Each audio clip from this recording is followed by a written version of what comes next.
일본이 충격에 빠졌습니다. 왜냐하면 지난 70년 동안 일본이 세계 앞에서 외쳐온 독도 주장이 미국 문서 한 장 때문에 단숨에 무너져버렸기 때문입니다. 심지어 일본 외교관들조차 조용한 자리에서 이렇게 고백했습니다. 솔직히 말해, 독도는 한국이 이미 이긴 게임입니다. 하지만 진짜 충격은 그 다음이었습니다. 미국 국무부 기록보관소에서 발견된 문서 속에는 일본이 절대로 듣고 싶지 않은 진실이 적혀 있었습니다. 그 문장을 본 순간 일본 측 연구자들은 말문을 잃고 이건 외부에 나가면 안 된다라며 문서를 덮어버렸다고 합니다. 왜였을까요? 이제 일본이 아무리 소리쳐도 국제사회는 더 이상 귀 기울이지 않습니다. 이 충격적인 이야기 지금부터 시작합니다. 2001년에 미국 국무부 동아시아 태평양국에 들어가서 2022년까지 21년간 근무했고 마지막 7년은 부차관보 직책으로 한일 관계 전반을 총괄했습니다. 독도 문제요. 제 책상 위에 항상 놓여있던 파일이었습니다. 한 달에 최소 2~3번은 이 문제로 회의가 잡혔습니다. 한국에선 독도라고 부르고 일본에선 다케시마라고 부르죠. 그런데 미국 국무부 내부 문서에는 어느 쪽 이름도 쓰지 않았습니다. 그냥 리앙쿠르 암초라고 적거나 아예 좌표로만 표기했어요. 북위 37도 14분 동경 131도 52분 이렇게요. 감정적인 용어를 피하기 위해서였습니다. 2010년 봄이었어요. 제가 한일 문제 담당 과장으로 승진한 직후였습니다. 일본 외무성 아시아 대양주국에서 과장급 실무자가 워싱턴으로 출장을 왔어요. 그 사람이 저한테 연락했습니다. 점심을 같이 하자고요. 조지타운에 있는 일식당에서 만났습니다. 꽤 격식 있는 곳이었어요. 외교관들이 자주 쓰는 식당이었죠. 그 사람 이름은 밝히지 않겠습니다. 지금도 일본 정부에서 일하고 있거든요. 브레넌 씨, 다케시마 문제는 사실 굉장히 간단합니다. 법적으로는 완전히 우리가 맞아요. 역사적 근거도 충분하고 국제법적으로도 하자가 없습니다. 다만 한국이 1954년부터 물리적으로 점거하고 있어서 상황이 복잡해 보이는 것뿐이에요. 저는 젓가락을 내려놓고 물었습니다. 그렇게 확신하시면 왜 국제사법재판소에 가져가지 않습니까? 일본이 정말로 법적 우위에 있다면 재판에서 이기면 되는 거 아닌가요? 그가 피식 웃더군요. 한국이 거부하니까요. 국제사법재판소는 분쟁 당사국 양쪽이 동의해야 재판이 열립니다. 우리는 1954년에 처음 제안했어요. 한국이 거절했습니다. 1962년에 다시 제안했어요. 또 거절당했죠. 2012년에 한 번 더 제안했습니다. 역시 거절이었어요. 우리가 재판을 피하는 게 아니에요. 한국이 피하는 겁니다. 자신이 없으니까 법정에 안 서려는 거 아니겠어요. 재판을 거부하는 쪽이 뭔가 숨기는 게 있는 거 아닌가 하는 생각이 들 수도 있잖아요. 그 일본 외교관은 계속 말했습니다. 브레넌 씨, 미국이 중립을 지키는 건 이해합니다. 동맹국 사이에서 곤란하시겠죠. 하지만 미국도 사실은 알고 계시잖아요. 1951년 샌프란시스코 강화조약 만들 때 미국이 주도했잖아요. 그때 독도는 일본 영토에서 제외되지 않았습니다. 미국이 가장 잘 알고 있는 거예요. 저는 그날 점심 이후로 이 문제를 본격적으로 파고들기 시작했습니다. 왜냐하면 뭔가 이상했거든요. 그 사람 말대로라면 일본 입장이 완벽하게 맞는 거잖아요. 그런데 왜 70년이 넘도록 이 문제가 해결이 안 되는 걸까? 미국은 왜 일본 편을 안 들어주는 걸까? 뭔가 빠진 게 있다는 느낌이 들었습니다. 그래서 저는 국무부 기록보관소에 요청을 넣었어요. 1945년부터 1952년 사이 한반도와 일본 관련 문서들을 열람하고 싶다고요. 2주 후에 문서 박스 12개가 제 사무실로 왔습니다. 그 안에서 제가 발견한 것들이 있었는데요. 솔직히 말씀드리면 저는 좀 충격을 받았습니다. 왜냐하면 그 일본 외교관이 한 말이 반만 맞았거든요. 아니, 어쩌면 반도 안 맞았을 수도 있어요. 이게 무슨 말인지 지금부터 설명해 드리겠습니다. 일본 정부가 늘 인용하는 근거가 있습니다. 1951년 샌프란시스코 강화조약이에요. 2차 세계대전 이후 일본의 영토를 확정한 조약이죠. 이 조약 제2조에 일본이 포기해야 할 영토 목록이 나옵니다. 조항을 보면요. 일본은 한국의 독립을 인정하고 제주도, 거문도, 울릉도를 포함한 한국에 대한 모든 권리와 청구권을 포기한다. 이렇게 되어 있어요. 여기서 일본 측 논리가 나옵니다. 봤죠? 제주도, 거문도, 울릉도는 명시했는데 독도는 없잖아요. 그러니까 독도는 일본이 포기한 영토가 아니다. 따라서 일본 영토다. 이런 주장입니다. 언뜻 들으면 그럴듯해요. 문서에 안 써 있으니까 일본 거다. 단순 명쾌하죠. 그런데요, 이게 함정입니다. 제가 국무부 기록보관소에서 찾은 문서들 중에 1949년 11월 문서가 있었어요. 샌프란시스코 조약 초안을 만드는 과정에서 미국 국무부가 작성한 내부 검토 보고서였습니다. 그 문서에 이런 내용이 있었어요. 리앙쿠르 암초 즉 독도에 대해서는 한국 측이 자국 영토라고 주장하고 있으며 역사적 근거를 제시하고 있다. 이 문제는 추가적인 검토가 필요하다.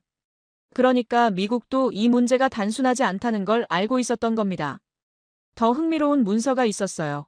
1951년 7월 미국 국무부 초안입니다. 이건 조약 최종본이 나오기 2달 전이에요. 이 초안에는요, 독도가 한국 영토 목록에 포함되어 있었습니다. 저는 이 문서를 보고 의자에서 일어났어요. 미국이 원래는 독도를 한국 땅으로 인정하려 했다고요. 그런데 최종본에서는 빠졌잖아요. 왜 빠졌을까요? 여기서 역사가 복잡해집니다.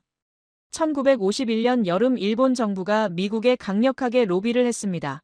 독도를 한국 영토 목록에서 빼달라고요. 일본 외교관들이 국무부를 수시로 드나들었고 문서로도 공식 요청을 넣었어요. 그 결과가 러스크 서한이라는 겁니다. 1951년 8월 10일 딘 러스크 미국 국무부 차관보가 한국 대사에게 보낸 서한이에요. 이 서한에서 러스크는 이렇게 말합니다. 독도는 한국의 영토로 취급된 적이 없다고 생각한다. 1905년경부터 일본 시마네현 오키섬 관할 하에 있었다. 일본 정부가 환호했겠죠. 미국이 우리 편이다. 그렇게 생각했을 겁니다. 그리고 70년 넘게 일본은 이 러스크 서한을 금과 옥조처럼 인용해왔습니다. 그런데요, 일본이 절대 말 안 하는 게 있어요. 러스크 서한은 공식 조약이 아닙니다. 그냥 미국 국무부 차관보 개인의 의견서예요. 법적 구속력이 전혀 없습니다. 그리고 더 중요한 건요, 러스크 서한에 담긴 내용이 틀렸을 가능성이 높다는 겁니다. 왜냐하면 러스크가 그 서한을 쓸 때 참고한 자료가 뭔지 아세요? 일본 외무성이 제공한 자료였습니다.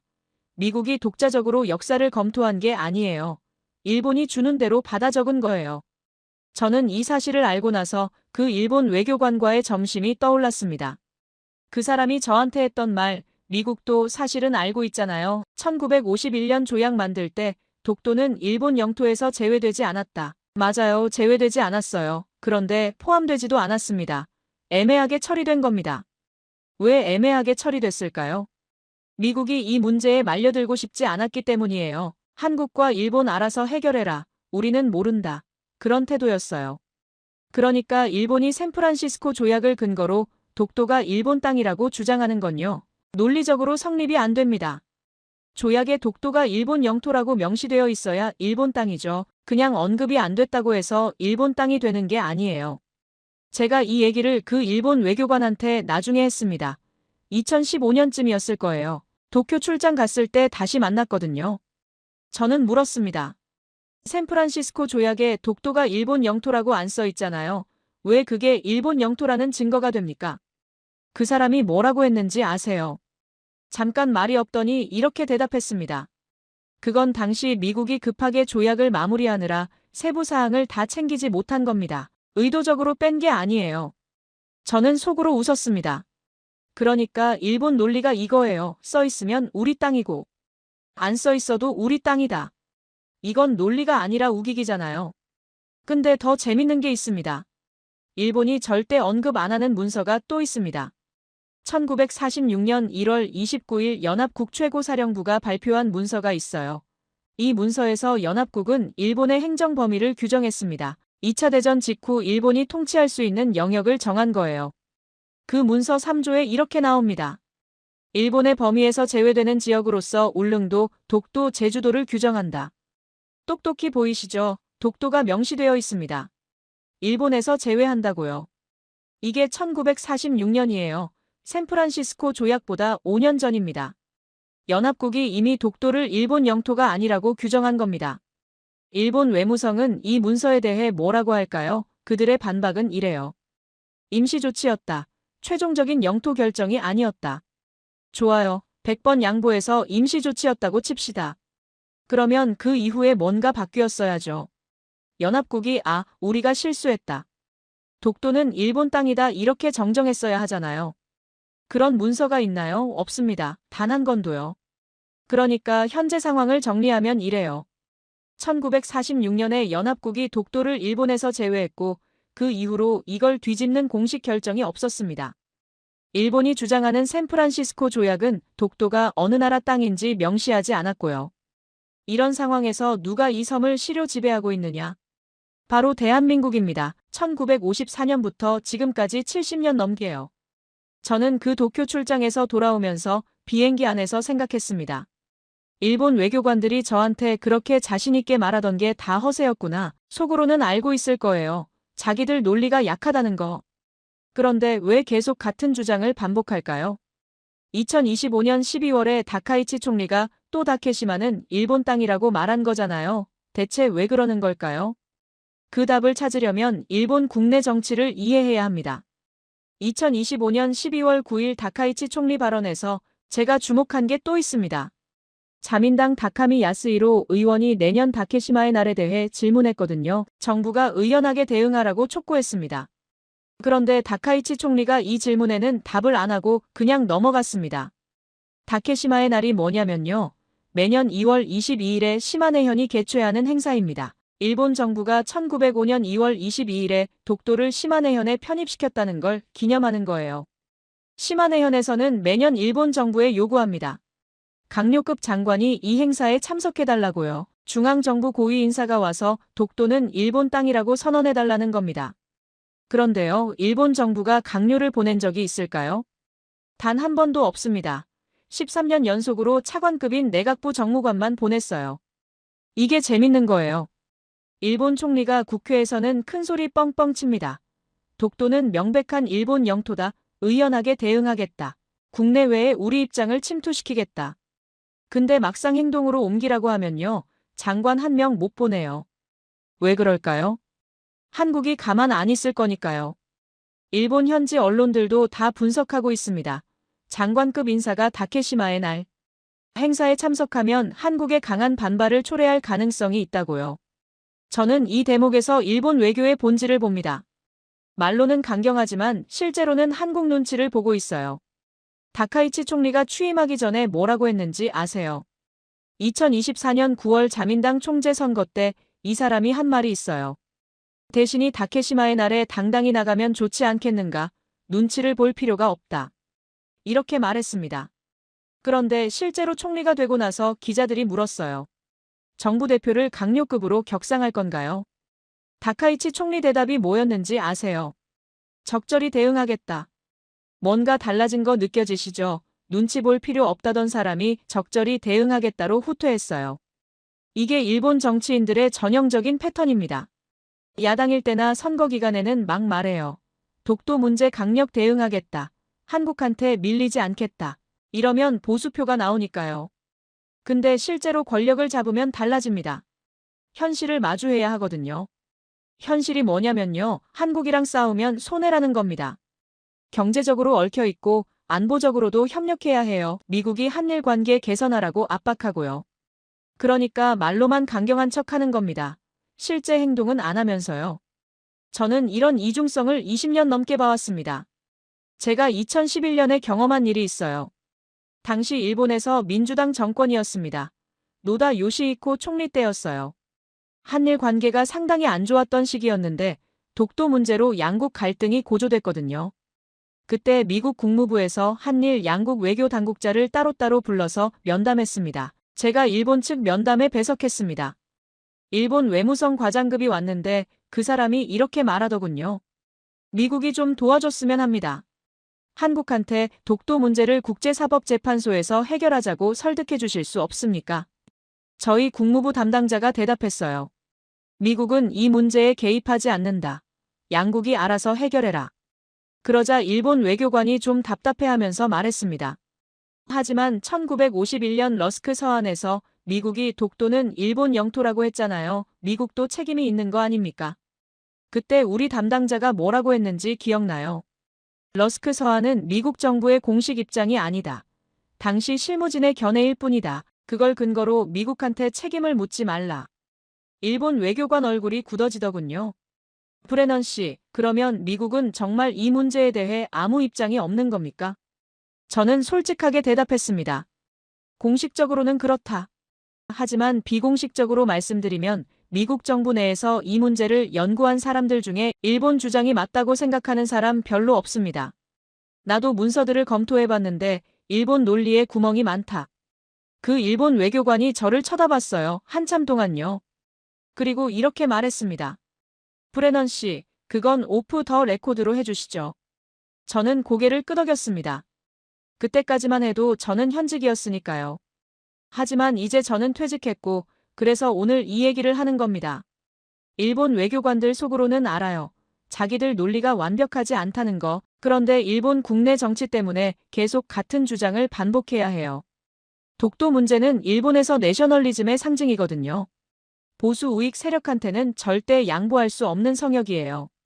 총리가 독도 문제에서 물러서는 모습을 보이면 정치 생명이 끝납니다. 그래서 아무리 논리가 약해도 계속 우겨야 하는 거예요. 그런데 여기서 제가 정말 이상하게 생각한 게 있습니다. 일본이 그렇게 독도는 일본 땅이라고 확신하면 왜 국제사법재판소에 단독 제소를 안 할까요? 아까 말씀드렸듯이 국제사법재판소는 분쟁 당사국 양쪽 동의가 있어야 재판이 열립니다. 하지만 단독 제소라는 게 있어요. 한쪽만 제소하는 겁니다. 상대가 안 나오면 그건 상대 책임이고 일본은 할 만큼 했다는 걸 보여줄 수 있잖아요. 그런데 일본 정부가 단독 제소를 한 적이 있을까요? 없습니다. 그러면 왜 안 할까요? 두 가지 가능성이 있어요. 첫째, 재판에서 질 수도 있다는 걸 알기 때문에. 둘째, 재판 과정에서 불리한 역사 자료들이 다 공개될까봐. 저는 후자라고 봅니다. 왜냐하면 국제재판에서는 양측이 가진 역사 문서를 다 제출해야 하거든요. 일본이 숨기고 싶은 문서들이 있어요. 예를 들어서요. 1877년 일본 태정관 지령이라는 문서가 있습니다. 태정관이 뭐냐면 당시 일본 최고 국가기관이에요. 지금으로 치면 내각에 해당합니다. 1877년에 일본 내무성이 태정관에 질문을 올렸어요. 시마네현 관할 지역을 정리하는 과정에서 울릉도와 독도를 어떻게 할지 물은 겁니다. 태정관의 대답이 뭐였는지 아세요? 다케시마 외 일도의 건에 대해 본방은 관계없음을 명심할 것. 다케시마 외 일도, 이게 울릉도와 독도를 가리키는 거예요. 본방은 관계없다. 즉, 일본과 관계없다는 겁니다. 이게 1877년이에요. 일본 스스로 독도는 우리 땅 아니라고 공식 결정한 겁니다. 일본 외무성이 이 문서에 대해 뭐라고 할까요? 그들 주장은 이래요. 다케시마 외 일도가 정말 독도를 가리키는 건지 확실하지 않다. 그런데요, 그 문서에 첨부된 지도가 있습니다. 거기 독도가 그려져 있고 위치도 정확해요. 변명의 여지가 없는 거죠. 이런 문서가 국제재판에서 공개되면 일본은 굉장히 곤란해집니다. 1877년에 자기네 최고 국가기관이 독도는 일본 땅 아니라고 결정했는데 1905년에 갑자기 우리 땅이라고 편입시켰습니다. 그것도 한국이 일본한테 외교권을 빼앗겨서 항의할 수 없는 시점에요. 이 스토리가 국제사회에 알려지면 일본 이미지가 어떻게 될까요? 그러니까 일본은 재판을 안 하는 게 아니라 못하는 겁니다. 재판 가면 질 거 아니까 아니 지는 것보다 더 무서운 게 있어요. 역사의 치부가 다 드러나는 거. 저는 2015년에 이 얘기를 일본 외무성 사람한테 했습니다. 태정관 지령 알고 계시죠? 그거 어떻게 설명하실 겁니까? 그 사람 대답이요. 그 문서에 대해서는 여러 해석이 있습니다. 여러 해석, 참 편리한 말이죠. 문서에 떡하니 써 있는데 해석이 여러 가지라니요. 저는 그때 확신했습니다. 일본 정부 스스로도 자기네 주장이 약하다는 걸 알고 있구나. 그런데 여기서 한 가지 중요한 질문이 남습니다. 일본이 이렇게 논리가 약한데 왜 미국은 한국 편을 안 들어줄까요? 미국이 그냥 독도는 한국 땅이라고 선언해버리면 이 문제 끝나는 거 아닌가요? 그 답은 좀 씁쓸합니다. 미국한테는 한일 양국이 다 중요한 동맹이에요. 한쪽 편을 들면 다른 쪽이랑 관계가 나빠지잖아요. 그러니까 중립을 유지하는 게 미국 국익에 맞는 겁니다.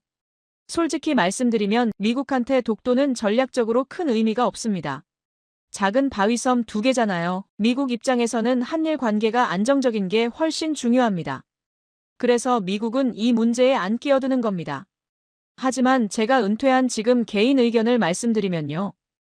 역사적 사실과 법적 논리를 따졌을 때 한국 주장이 훨씬 설득력 있습니다.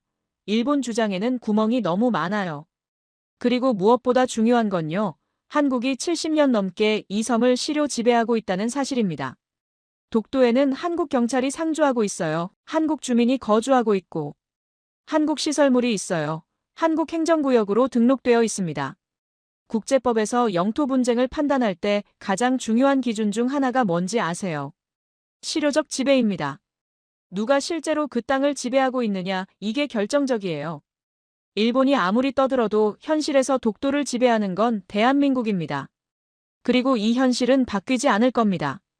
다카이치 총리가 국회에서 100번 1000번 독도는 일본 땅이라고 말해도요. 그건 그냥 말일 뿐이에요. 현실을 바꾸는 건 아무것도 없습니다. 근데 제가 여기서 한 가지 더 말씀드리고 싶은 게 있습니다. 일본 정부의 이런 태도가 오히려 일본한테 손해라는 거예요. 제가 워싱턴에서 한일 문제를 담당하면서 가장 답답했던 게 뭐였는지 아세요? 일본 외교관들이 독도 문제를 자꾸 꺼내는 바람에 정작 중요한 논의가 진행이 안 됐던 거예요. 2016년에 있었던 일입니다. 당시 북한 핵 문제가 심각해지고 있었어요. 김정은이 핵실험을 연달아 하고 미사일 쏴대고 난리였잖아요. 한미일 3국 공조가 그 어느 때보다 중요한 시점이었습니다. 미국 국무부에서 한일 양국 실무자들을 불러서 비공식 협의를 했어요. 북한 대응 전략을 조율하는 자리였습니다. 회의 시작하고 30분쯤 지났을 때 일본 측 참석자가 갑자기 다른 얘기를 꺼냈어요. 다케시마 문제에 대해서도 미국이 좀 더 관심을 가져주셨으면 합니다. 한국이 불법 점거하고 있는 상황을 미국도 인지하고 계시잖아요. 저는 속으로 한숨이 나왔습니다. 지금 북한이 핵 들고 위협하는데 독도 얘기를 왜 꺼내요? 우선순위가 이상한 거 아닌가? 한국 측 참석자 표정이 굳어지는 게 보이더군요. 회의 분위기가 싸해졌습니다. 제가 중간에 끼어들어서 정리했어요.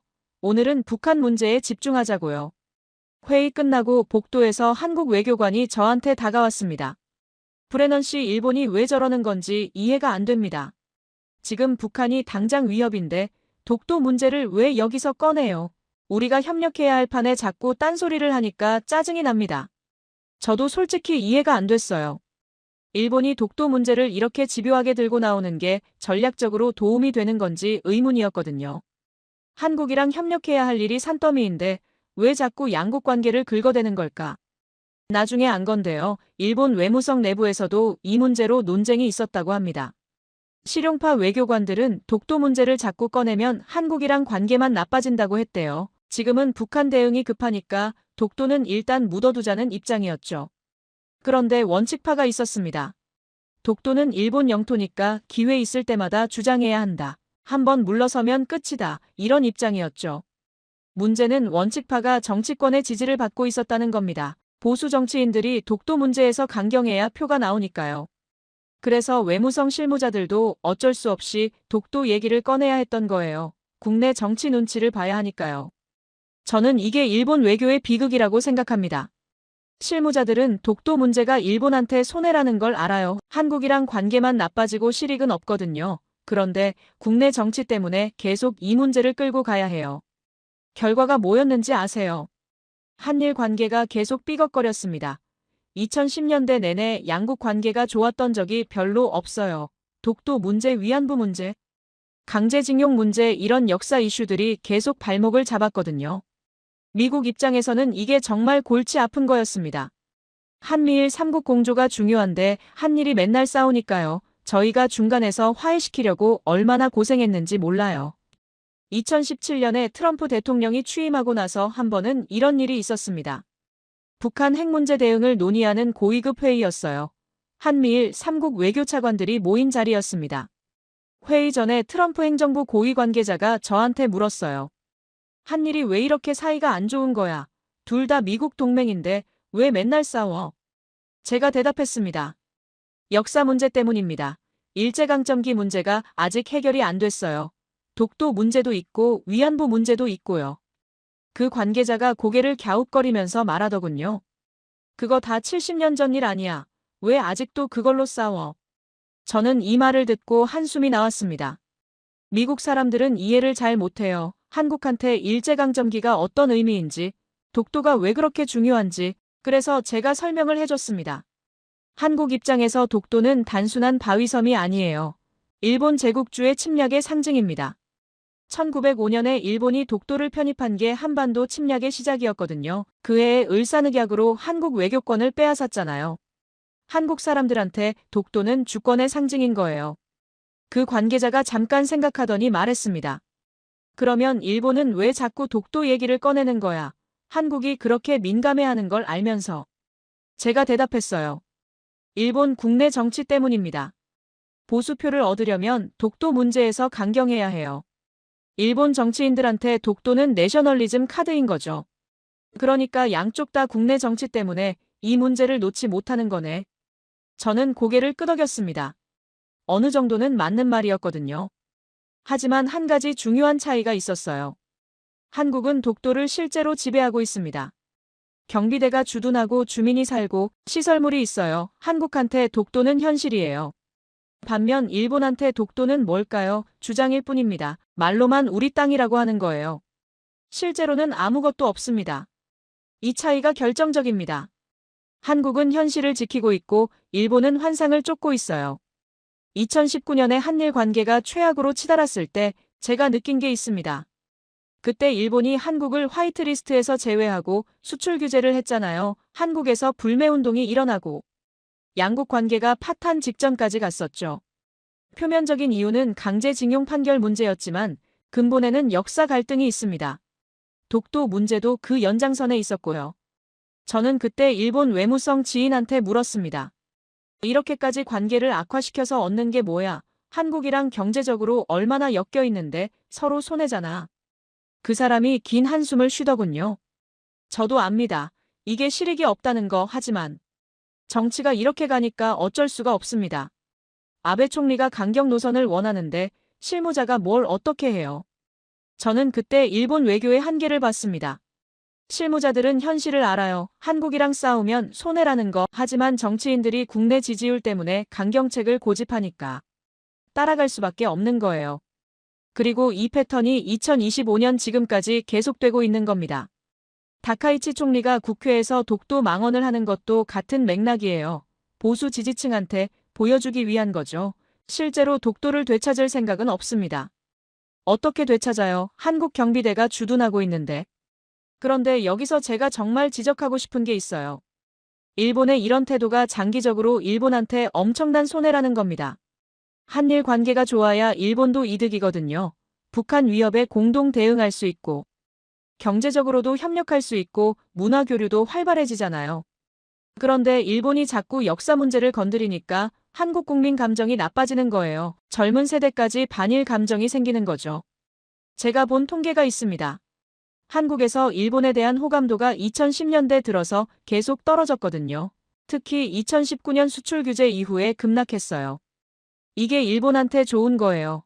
바로 옆에 있는 5천만 인구의 선진국이 일본을 싫어하게 됐는데 저는 일본 외교관한테 이런 말을 한 적 있습니다. 당신들이 독도 문제를 계속 들고 나오면 뭐가 좋아지냐? 한국이 독도 포기할 것 같냐? 절대 안 한다. 그럼 결국 한일 관계만 나빠지는 거잖아. 이게 일본 국익에 도움이 되냐? 그 사람이 대답을 못하더군요. 한참 있다가 이렇게 말했어요. 정치적 현실이 있습니다. 정치적 현실. 이게 다 핑계예요. 정치인들이 용기를 내면 바꿀 수 있는 거거든요.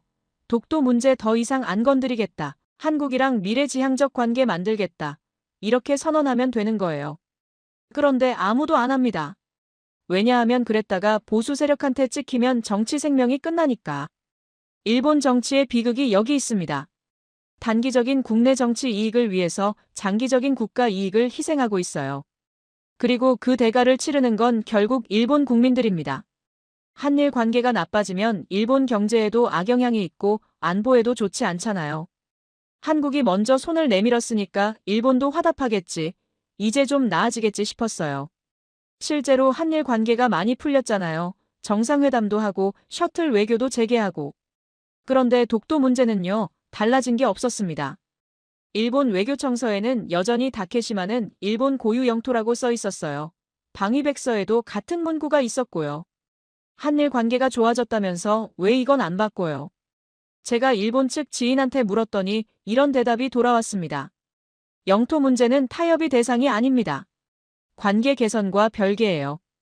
이게 일본 논리예요. 관계는 개선하되 독도 주장은 포기 못한다. 한국 입장에서는 황당하죠. 친해지자면서 왜 계속 우리 땅 자기 거라고 우기는지.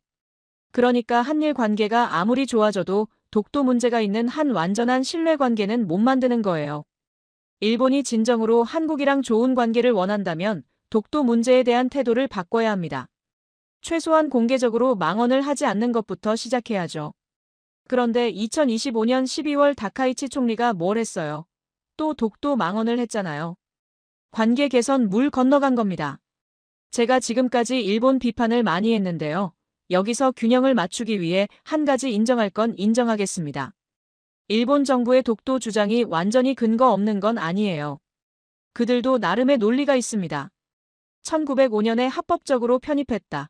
샌프란시스코 조약에서 포기하지 않았다. 이런 주장들이요. 문제는 그 논리에 구멍이 너무 많다는 거예요.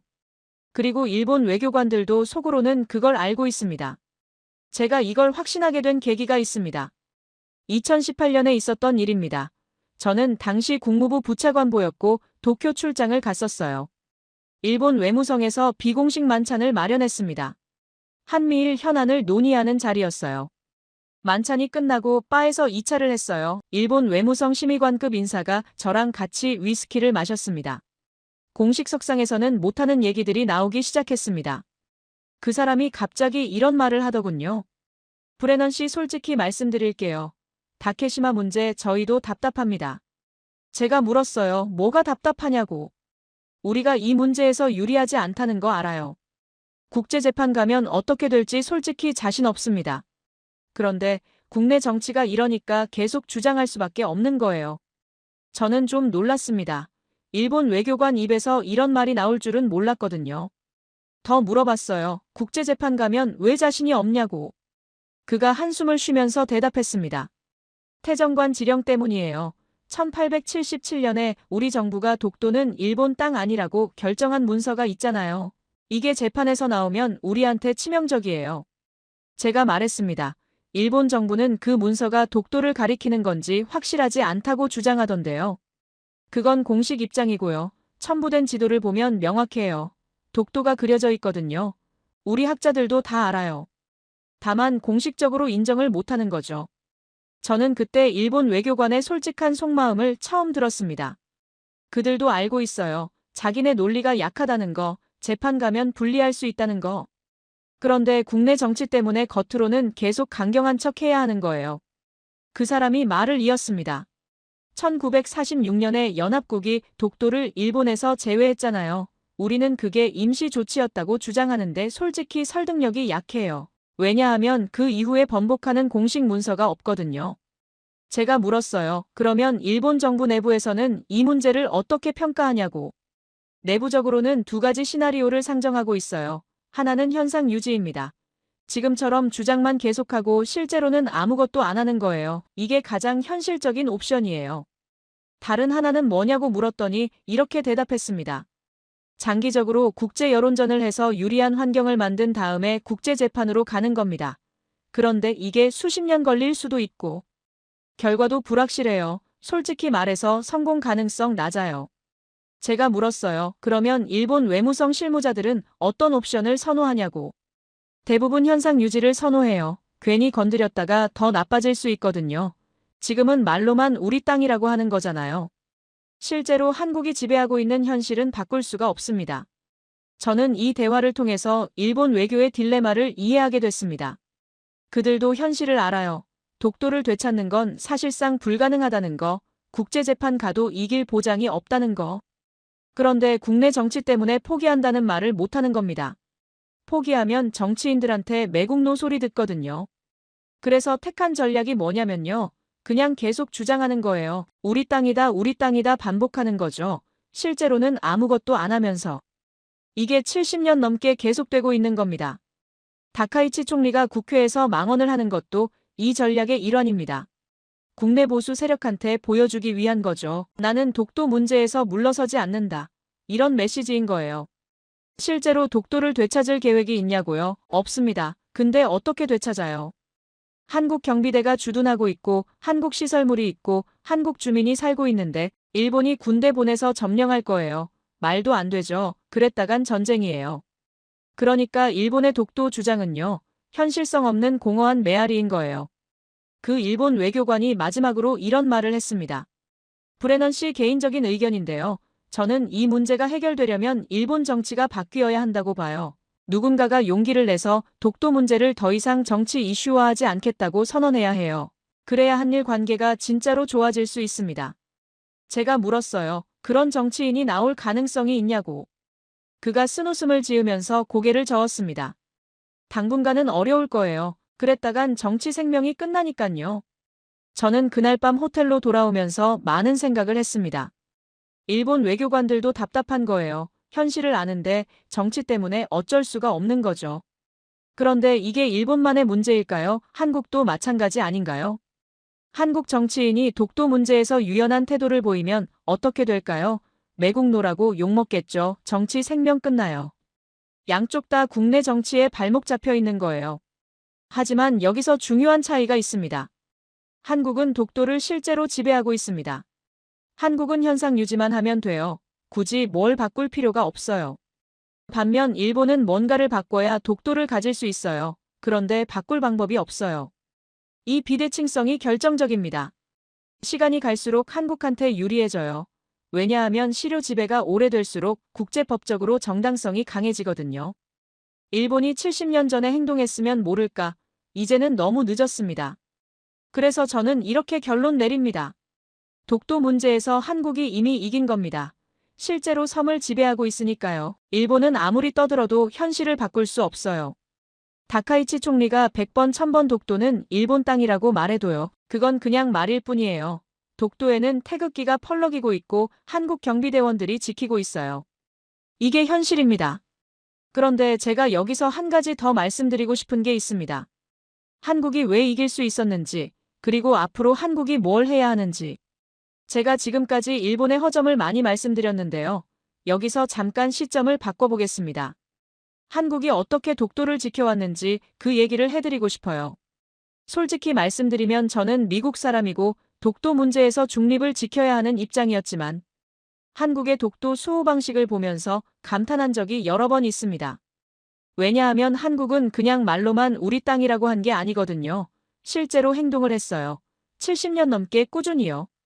1954년으로 거슬러 올라가 보겠습니다. 한국 전쟁이 끝난 지 1년밖에 안 됐을 때예요. 나라가 폐허였잖아요. 먹고 살기도 힘든 시절이었습니다. 그런데 한국 정부가 뭘 했는지 아세요? 독도에 경비대를 파견했습니다. 1954년 8월부터 독도 의용수비대가 주둔하기 시작했습니다. 나중에 경찰 경비대로 전환됐고요. 저는 이게 대단하다고 생각합니다. 전쟁 직후 나라가 가난할 때 동해 한가운데 있는 작은 바위섬에 사람을 보낸 거잖아요. 그것도 70년 넘게 한 번도 빠짐없이요. 제가 2014년에 한국 외교부 관계자한테 들은 얘기가 있어요. 독도 경비대 근무가 얼마나 힘든지 아시냐고 물었더니 그 사람이 자세히 설명해 주더군요. 독도는 동해 한가운데 있어서 날씨가 아주 안 좋습니다. 파도가 높고 바람이 세고 안개가 자주 껴요. 1년 중 배가 접안할 수 있는 날이 60일 정도밖에 안 된대요. 그러니까 경비대원들이 섬에 한 번 들어가면 몇 달씩 고립되는 거예요. 보급품 받기도 힘들고 가족 만나기도 어렵고요. 게다가 시설도 열악했대요. 처음에는 변변한 건물도 없어서 바위 틈에서 잤다고 하더군요. 지금은 많이 좋아졌지만 여전히 힘든 환경이래요. 그런데 한국 경찰들이 70년 넘게 그 자리를 지켜온 거예요. 저는 이런 헌신이 진짜 대단하다고 생각합니다. 미국 같으면 어땠을까요? 솔직히 말씀드리면 미국 사람들은 이런 거 잘 못해요. 당장 이익이 안 보이면 안 하거든요. 작은 바위섬 하나 지키겠다고 70년간 사람을 보내는 나라가 세계에 몇이나 될까요? 그리고 독도에는 주민도 살고 있습니다. 김 선생이라는 분이 계셨는데 1965년부터 독도에 거주하기 시작해서 수십 년간 사셨어요. 2018년에 돌아가셨지만요. 어부였는데 독도 근해에서 조업하면서 살았대요. 저는 이분 이야기를 듣고 좀 놀랐어요. 왜냐하면 독도에서 산다는 게 정말 힘든 일이거든요. 물도 부족하고 전기도 불안정하고 의료시설도 없잖아요. 그런데 평생을 그곳에서 사신 거예요. 왜 그랬을까요? 한국 외교부 관계자가 이렇게 말하더군요. 독도에 주민이 살고 있다는 게 국제법적으로 굉장히 중요합니다. 시료 지배의 핵심 요소 중 하나가 민간인 거주거든요. 김성도 씨가 독도에 살아주신 덕분에 한국의 영유권 주장이 더 강해진 거예요. 저는 그때 깨달았습니다. 한국 사람들은 독도를 그냥 영토로만 보는 게 아니구나. 주권의 상징으로 생각하는 거구나. 그래서 개인이 불편함을 감수하면서도 그 섬을 지키는 거예요. 이런 헌신이 70년간 쌓인 겁니다. 제가 2016년에 직접 경험한 일이 있어요. 당시 미 국무부 대표단의 일원으로 서울을 방문했는데 한국해양수산부에서 브리핑을 받을 기회가 있었습니다. 독도 관련 현황을 설명해주는 자리였어요. 브리핑에서 보여준 자료가 인상적이었습니다. 한국 정부가 독도에 뭘 설치했는지 목록이 나왔거든요. 경비대 숙소, 등대, 선착장, 헬기장, 담수화 시설, 태양광 발전기, 기상 관측 장비, 해양연구 시설. 이게 다 70년에 걸쳐서 하나하나 만든 거예요. 한국 정부가 독도 관리에 얼마나 투자했는지 아세요? 정확한 숫자는 기억 안 나지만 수천억 원 단위였던 걸로 기억합니다. 작은 바위섬 2개에 그 정도 돈을 쓴 거예요. 일본이 뭘 했는지 비교해보면요. 아무것도 안 했어요. 못한 거죠. 독도에 일본 시설이 있나요? 없습니다. 그럼 일본 사람이 살고 있나요? 안 살아요. 일본 경비대가 주둔하고 있나요? 당연히 없죠. 이게 현실의 차이입니다. 말로는 일본 땅이라고 하면서 실제로는 아무것도 안 했어요. 아니 못한 거죠. 한국은 70년간 꾸준히 투자하고 관리하고 사람을 보냈습니다. 국제법에서 영토 분쟁을 판단할 때 뭘 보는지 아세요? 첫째, 역사적 권원이에요. 누가 먼저 발견하고 지배했느냐. 둘째, 실효적 지배예요. 현재 누가 실제로 그 땅을 지배하고 있느냐. 역사적 권원에서는 한국이 훨씬 유리합니다. 한국 측 기록에 따르면 독도는 512년 신라시대부터 한국 영토였습니다. 우산국이라는 나라가 신라에 복속됐는데 그 영역에 독도가 포함돼 있었다고 합니다. 세종실록 지리지라는 15세기 문헌에도 독도에 대한 기록이 있습니다. 우산도라는 이름으로요. 1900년에는 대한제국이 칙령 제41호를 발표해서 독도를 울릉군 관할로 명시했습니다. 반면 일본은요. 1905년에 갑자기 독도를 편입했습니다. 그것도 한국이 외교권을 빼앗긴 직후예요. 그 전까지 일본 정부 공식 입장은 독도가 일본 땅이 아니라는 거였잖아요. 1877년 태정관 지령에서 그렇게 결정했습니다. 이런 역사를 국제재판소에서 비교하면 누가 유리할까요? 당연히 한국이죠. 그리고 실효적 지배에서는요. 비교 자체가 안 됩니다. 한국이 70년간 경비대 주둔시키고 주민 거주시키고 시설 설치하고 행정 관할해온 반면에 일본은 아무것도 안 했어요. 실효적 지배의 정의가 뭔지 아세요? 해당 영토에 대해 국가가 주권자로서 행동하고 그 권한을 실제로 행사하는 것입니다. 한국은 이 조건을 완벽하게 충족해요. 일본은 전혀 충족 못하고요. 그래서 제가 아까 말씀드린 거예요. 일본 외교관들도 속으로는 안다고요. 국제재판 가면 불리하다는 거. 저는 여기서 한국의 전략이 얼마나 현명했는지 말씀드리고 싶습니다. 한국 정부는 독도 문제에 대해 기본 입장이 확고해요. 독도는 역사적 지리적 국제법적으로 명백한 대한민국 고유 영토이며 독도에 대한 영유권 분쟁은 존재하지 않는다. 이게 무슨 말이냐면요. 우리 땅인데 뭘 분쟁이냐는 거예요. 일본이 자꾸 분쟁이라고 우기면서 국제재판 가자고 하는데 한국은 응할 이유가 없어요. 왜냐하면 한국이 이미 섬을 지배하고 있거든요. 재판을 한다는 건 분쟁의 존재를 인정하는 거잖아요. 한국 입장에서는 그럴 필요가 없는 거예요. 일본이 뭐라고 하든 현실에서 독도는 한국 땅이에요. 한국 경찰이 지키고 있고 한국 주민이 살고 있고 한국 시설이 있습니다. 이 현실을 바꿀 수 있는 방법이 뭐가 있을까요? 아무것도 없습니다. 국제재판에서 이긴다고 해도요. 그게 한국한테 독도를 비워주라고 강제할 수 있는 게 아닙니다. 국제재판소 판결은 구속력이 제한적이거든요. 그러니까 한국 전략이 완벽한 거예요. 그냥 현상 유지하면 돼요. 일본이 뭐라고 하든 무시하고 계속 실효 지배를 강화하면 되는 거예요. 시간이 갈수록 한국한테 유리해집니다. 실효 지배가 오래될수록 국제법적 정당성이 강해지니까요. 저는 이런 한국의 전략을 보면서 솔직히 감탄했습니다. 감정적으로 대응하지 않고 침착하게 장기전을 펼치는 거잖아요. 일본이 도발하면 단호하게 항의는 하되 흥분해서 싸우지는 않아요. 왜냐하면 싸울 필요가 없거든요. 이미 이기고 있으니까. 제가 한국 외교관한테 이런 말을 한 적 있어요. 한국의 독도 전략이 굉장히 영리하다. 미국 국무부에서도 그렇게 평가한다. 그 외교관이 웃으면서 대답했어요. 우리는 팩트가 있으니까 자신 있는 겁니다.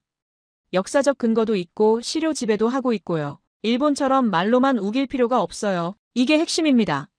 한국은 팩트가 있고 일본은 주장만 있어요. 이 차이가 결과의 차이를 만드는 겁니다. 그런데 제가 여기서 하나 더 말씀드리고 싶은 게 있어요. 한국이 독도를 지켜올 수 있었던 건 정부만의 노력이 아니었습니다. 한국 국민들의 관심과 지지가 있었기 때문이에요. 제가 한국을 방문할 때마다 느끼는 게 있습니다. 한국 사람들이 독도에 대해 굉장히 잘 알고 있다는 거예요. 학교에서 독도 교육을 하고 독도의 날도 있고 독도 관련 행사도 많잖아요. 미국 사람들한테 비슷한 영토 문제가 있다고 해봐요. 글쎄요, 얼마나 관심을 가질까요? 솔직히 잘 모르겠습니다. 그런데 한국 사람들은 독도를 자기 일처럼 생각해요. 그게 힘이 되는 거예요. 정부가 아무리 노력해도 국민들 지지가 없으면 지속하기 어렵거든요. 한국은 그 지지가 확실해요. 이게 일본이 절대 이길 수 없는 이유 중 하나입니다. 일본 국민들은 독도 문제에 별 관심 없어요. 일부 우익 세력이나 정치인들만 떠들죠. 보통 일본 사람들한테 물어보면 다케시마가 어디 있는지도 잘 몰라요. 반면 한국 국민들은 독도를 가슴에 품고 있습니다. 주권의 상징으로 생각하고 있고요. 이런 국민적 의지가 있으니까 한국 정부가 70년간 독도를 지켜올 수 있었던 거예요. 저는 이게 한국의 진짜 저력이라고 생각합니다. 제가 미국 국무부에서 일하면서 여러 나라 영토 분쟁을 많이 봤습니다. 영토 분쟁이라는 게 보통 어떻게 되는지 아세요? 대부분 오래 끌어요. 수십 년, 수백 년 가는 경우도 있습니다. 그런데 시간이 지나면서 대세가 굳어지는 게 있어요. 한쪽이 계속 실효 지배를 하면 국제사회가 그걸 기정사실로 받아들이게 됩니다. 아무리 다른 쪽이 우기더라도요. 독도가 그 케이스입니다. 1954년부터 지금까지 70년이 넘었어요. 한국이 한 번도 빠짐없이 지배해왔습니다. 이제 국제사회에서 독도를 일본 땅이라고 생각하는 나라가 있을까요? 거의 없습니다. 물론 공식적으로 한국 땅이라고 선언한 나라도 많지 않아요. 영토 분쟁에 다른 나라가 끼어들기 꺼리니까요. 하지만 현실에서 독도를 한국 영토로 인정하고 행동하는 나라가 대부분입니다. 예를 들어볼게요. 국제지도 제작회사들이 독도를 어떻게 표기하는지 아세요? 대부분 한국 영토로 표기하거나 아예 표기를 안 해요. 일본 영토로 표기하는 경우는 거의 없습니다. 구글 지도 같은 데서도 한국에서 보면 독도로 나오고 일본에서 보면 다케시마로 나오긴 하는데 기본적으로 한국 영역에 포함돼 있어요. 국제항공지도에서도 독도는 한국 방공식별구역 안에 있습니다. 국제해양법상으로도 독도 주변 수역은 한국이 관할하고 있어요. 이런 게 다 현실이에요. 국제사회가 암묵적으로 한국의 독도 지배를 인정하고 있는 거죠. 일본이 아무리 외교청서에 우리 땅이라고 써도요. 국제사회 실무에서는 한국 영토로 취급되고 있습니다. 저는 이 괴리가 일본의 딜레마를 잘 보여준다고 생각합니다. 말과 현실이 다른 거예요. 말로는 일본 땅이라고 하는데 현실에서는 한국 땅으로 취급되고 있어요. 이런 상황이 70년간 지속되면 어떻게 될까요? 일본이 100번 1000번 우리 땅이라고 해도 아무도 안 믿게 되는 거예요. 실제로 그렇게 되고 있습니다. 제가 2019년에 재미있는 경험을 한 적이 있어요. 미국 대학에서 국제법 관련 세미나가 있었는데 영토 분쟁 사례를 다루는 자리였어요. 저도 패널로 참석했습니다. 한 미국인 교수가 발표를 했는데 독도 사례를 언급하더군요. 그 교수가 뭐라고 했는지 아세요? 독도는 영토 분쟁에 좋은 사례인데요. 흥미로운 점은 분쟁이라고 부르기 어렵다는 겁니다. 왜냐하면 한쪽이 완전히 지배하고 있고 다른 쪽은 말로만 주장하고 있거든요. 이런 경우 국제법적으로 분쟁이라고 보기 어렵습니다. 저는 그 말에 동의했어요. 맞아요. 분쟁이 되려면 양쪽이 어느 정도 대등해야 해요. 한쪽이 완전히 우세하면 그건 분쟁이 아니라 기정사실이에요. 독도가 그렇습니다. 한국이 완전히 지배하고 있습니다. 일본은 말만 하고 있고요.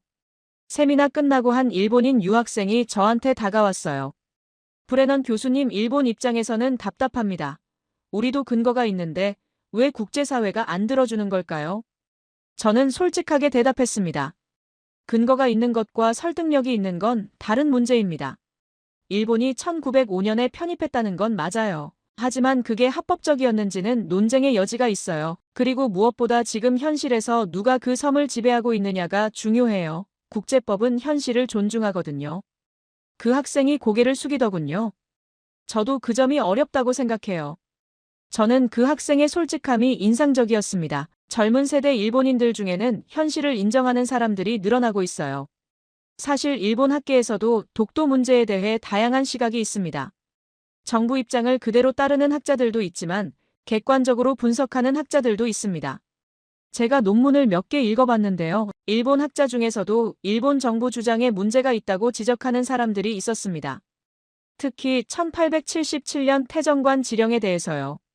한 일본 역사학자가 쓴 논문에 이런 내용이 있었습니다. 태정관 지령은 메이지 정부 최고기관의 공식 결정이었다. 다케시마 외 일도가 일본과 관계없다고 명확히 했다. 이 문서의 존재는 일본 정부 주장에 심각한 약점이 된다. 일본 학자가 이렇게 쓴 거예요. 물론 이런 학자들이 주류는 아니에요. 하지만 양심적인 학자들은 팩트를 인정하는 거죠. 저는 이게 중요하다고 생각해요. 일본 내부에서도 객관적인 목소리가 나오고 있다는 거, 정부 주장이 완벽하지 않다는 걸 일본 사람들도 알기 시작했다는 거. 시간이 지나면 이런 목소리가 커질 거예요. 왜냐하면 팩트는 숨길 수 없거든요. 태정관 지령 문서가 있고 한국에 70년 시료 지배가 있습니다. 이런 팩트들은 사라지지 않아요. 일본 정부가 아무리 덮으려 해도 인터넷 시대에는 정보가 다 퍼져요.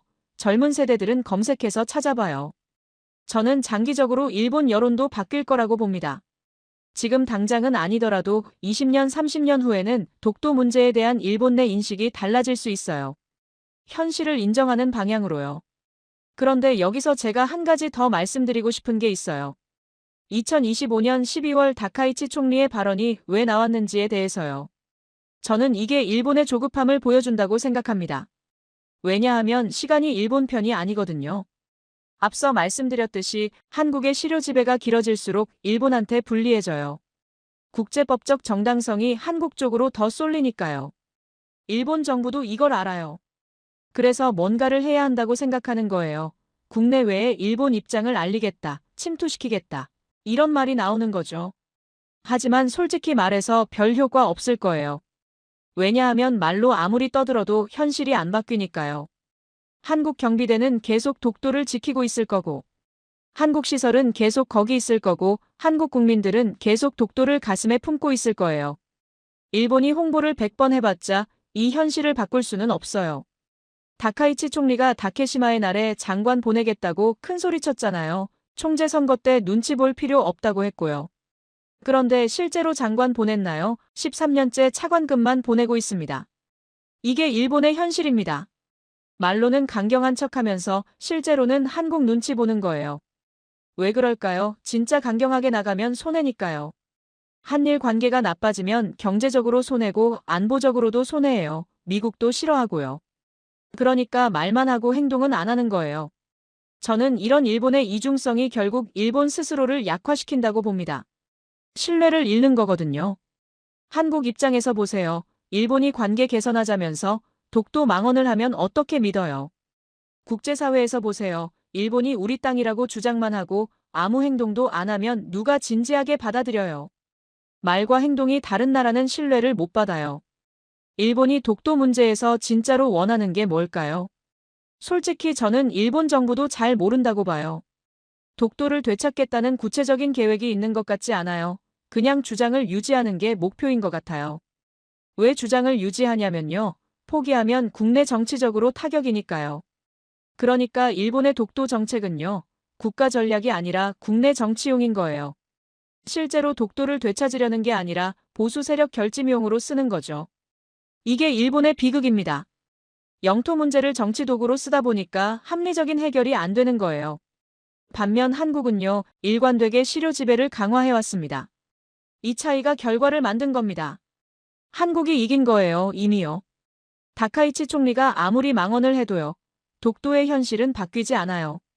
태극기가 펄럭이고 경비대가 지키고 있어요. 그리고 이건 앞으로도 계속될 겁니다. 영원히요.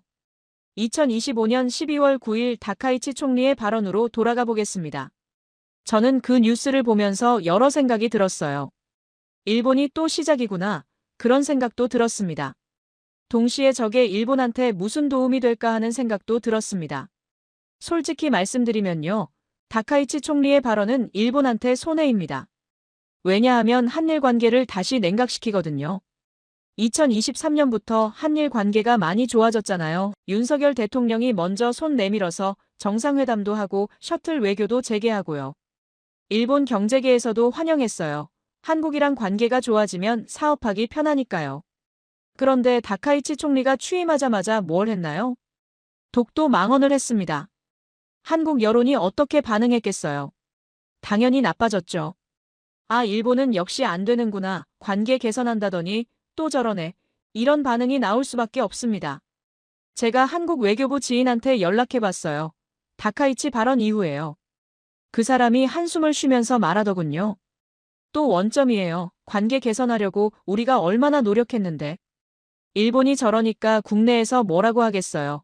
야당에서는 굴욕 외교라고 비판하고 여론도 안 좋아지고요. 저는 이게 일본 외교의 자충수라고 봅니다. 한일 관계가 좋아지면 일본한테도 이득이거든요. 경제적으로도 안보적으로도요. 그런데 국내 정치 때문에 관계를 망치는 발언을 하는 거예요. 단기적인 국내 지지율을 위해서 장기적인 국가 이익을 희생하는 거죠.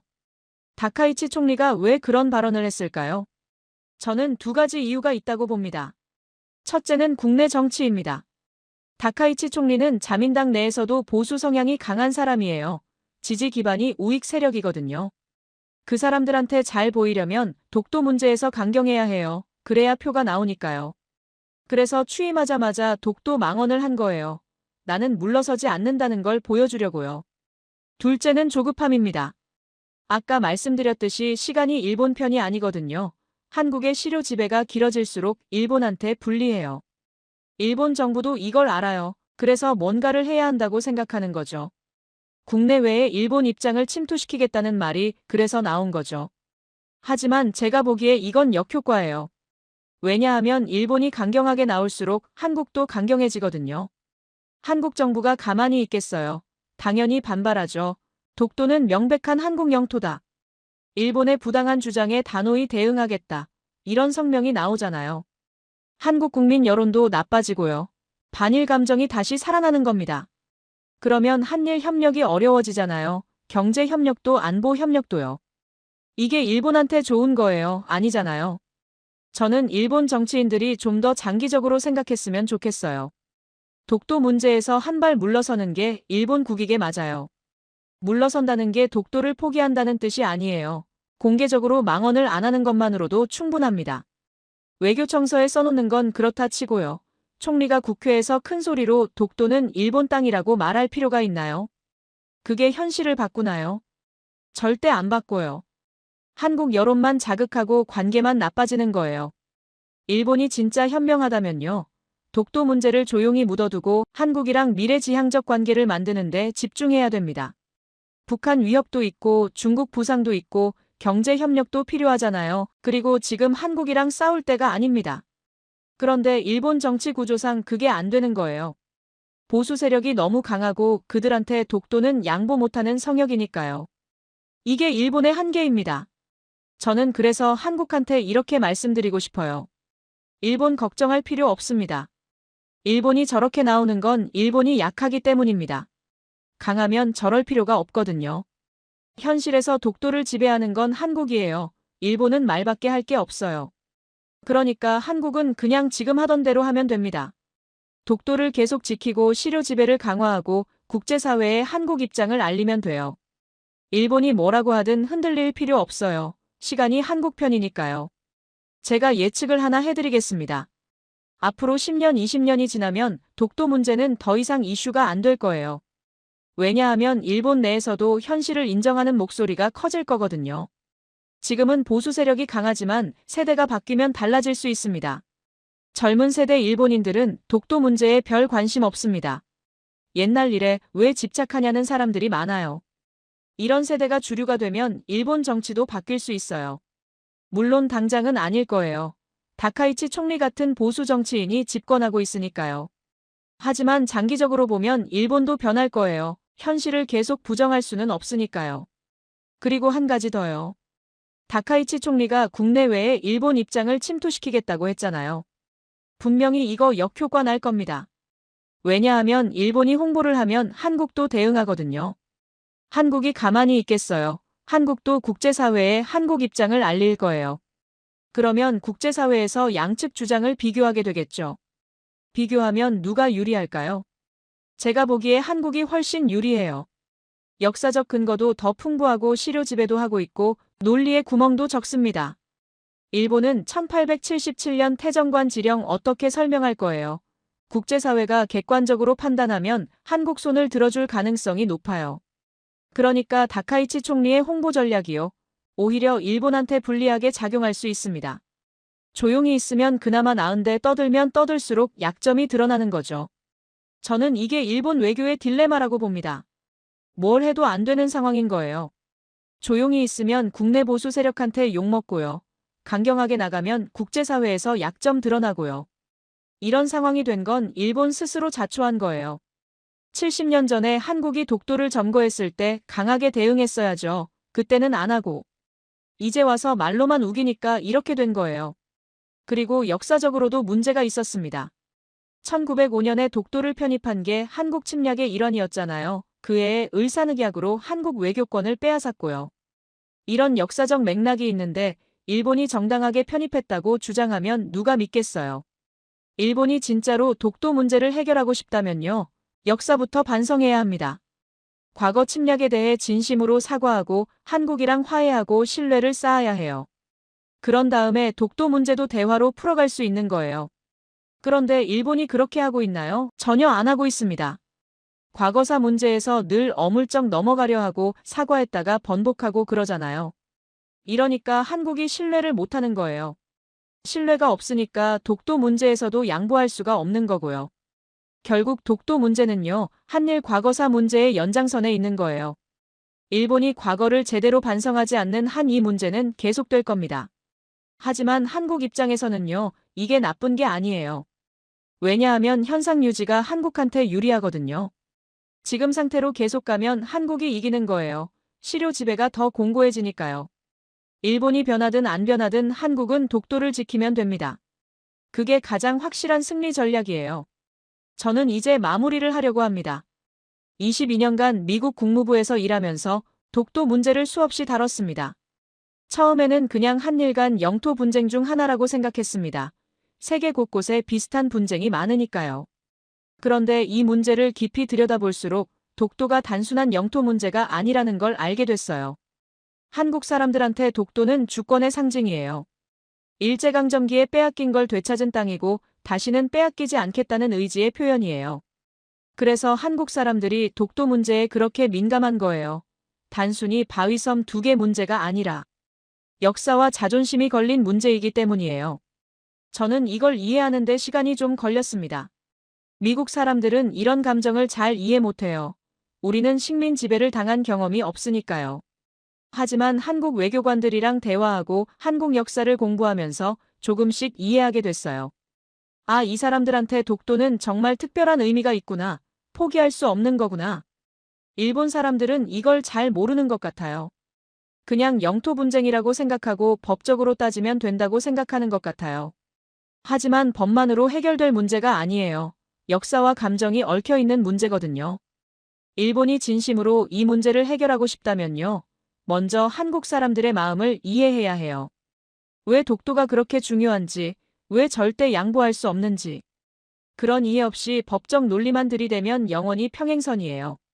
저는 오늘 이 자리에서 제가 22년간 봐온 것들을 솔직하게 말씀드렸습니다. 일본 주장의 약점도 말씀드렸고 한국 전략의 강점도 말씀드렸습니다. 미국 국무부 현직이었으면 이런 얘기 못했을 거예요. 중립을 지켜야 하니까요. 하지만 저는 퇴직했고 이제 한 개인으로서 제 생각을 말할 수 있습니다. 제 결론은 이거예요. 독도 문제에서 한국이 옳습니다. 역사적으로 봐도 한국 주장이 더 타당하고요. 법적으로 봐도 한국 입장이 더 설득력 있어요. 현실적으로 봐도 한국이 실효 지배하고 있고요. 일본은 말만 하고 있어요. 현실을 바꿀 능력이 없어요. 다카이치 총리가 100번 1000번 독도는 일본 땅이라고 해도요. 그건 그냥 말일 뿐이에요. 독도에는 태극기가 펄럭이고 있고 한국 경비대가 지키고 있어요. 이게 현실이고 이 현실은 바뀌지 않을 겁니다. 저는 한국 사람들한테 이 말씀을 드리고 싶어요. 자신감을 가지세요. 여러분이 옳습니다. 역사가 여러분 편이에요. 일본이 뭐라고 하든 흔들리지 마세요. 지금 하던 대로 묵묵히 독도를 지키면 됩니다. 시간이 여러분 편이에요. 갈수록 유리해질 거예요. 그리고 한 가지 더요. 독도를 지키는 것도 중요하지만 한일 관계 전체를 봐야 해요. 일본이랑 싸우기만 하면 양쪽 다 손해예요. 협력할 건 협력해야 해요. 독도 문제에서는 절대 양보 안 하되 다른 분야에서는 실용적으로 협력하는 거예요. 이게 현명한 전략이에요. 감정적으로 대응하지 말고 냉정하게 국익을 따져서 행동하세요. 독도는 이미 여러분 거예요. 흥분할 필요 없어요. 저는 미국 사람이지만 한국에 대해 좋은 감정을 갖고 있습니다. 국무부에서 일하면서 한국 외교관들을 많이 만났는데요. 다들 똑똑하고 열정적이고 애국심이 강했어요. 그 사람들과 일하면서 한국이라는 나라를 더 잘 알게 됐고 존경하게 됐습니다. 한국은 대단한 나라예요. 전쟁의 폐허에서 일어나 세계 10위권 경제대국이 됐잖아요. 민주화도 이뤘고 문화적으로도 세계에서 인정받고 있고요. 이런 나라가 작은 바위섬 하나 못 지킬 이유가 없어요. 독도는 한국이 지켜왔고 앞으로도 지킬 겁니다. 저는 그걸 확신합니다. 마지막으로 한 말씀만 더 드릴게요. 2025년 12월 다카이치 총리의 발언은요. 일본의 마지막 발악 같은 거예요. 시간이 일본 편이 아니라는 걸 알기 때문에 조급하게 뭔가를 하려는 거예요. 하지만 소용없을 거예요. 현실은 바뀌지 않아요. 독도는 대한민국 땅이고 앞으로도 영원히 대한민국 땅일 겁니다. 이것이 제가 22년간 이 문제를 봐온 결론입니다. 감사합니다. 여러분, 대한민국 국민이라는 게 자랑스럽습니다. 대한민국 화이팅이라고 댓글 남겨주세요.